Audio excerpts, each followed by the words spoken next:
त्याच्या अंगावर त्या प्रेतावर झाकासाठी कापडही नाही, नवीन कपडा घ्यायला पैसा नाही, एवढी प्रचंड गरिबी त्या रमाईच्या घरात.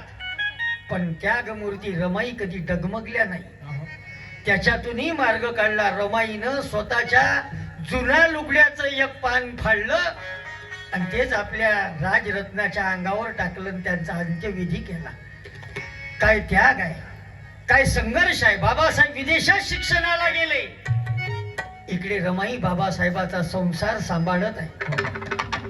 पण त्या गरिबीची तक्रार कधी रमाईनं बाबासाहेबाकडे केली नाही. हे त्यागमूर्ती रमाईचं विशेष पण आहे. क्या बात है.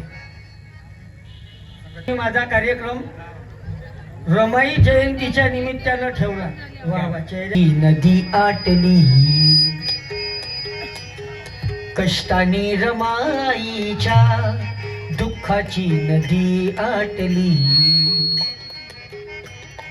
झोपडीत गरीबाच्या तेव्हा कुठं चूल पेटली.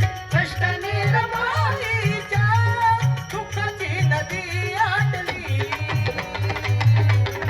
झोपडीत गरीबाच्या तेव्हा कुठं चूल पेटली.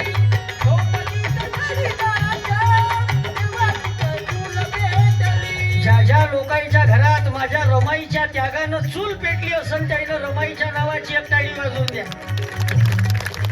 इतिहास मिळतात रे एक ना अनेक दाखले. इतिहास मिळतात रे एक ना अनेक दाखले. इतिहास मिळतात रे एक ना अनेक दाखले.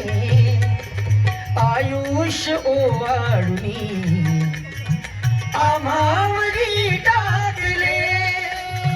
आयुष्य ओवाळुनी आम्हावरी टाकले. त्या सागराची श्रीमंती, त्या सागराची श्रीमंती ओंजळी मध्ये साठली.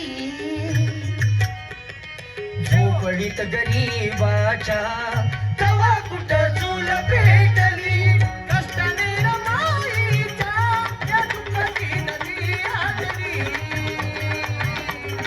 तेव्हा कुठं गरीबाच्या या झोपडीत चूल पेटली. म्हणून रमाई, सावित्री आई, जिजाई आपण वाचल्या पाहिजे. वाचाल तर वाचाल.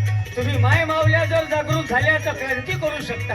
कारण जशी आई असेल तसं पोरग घडते.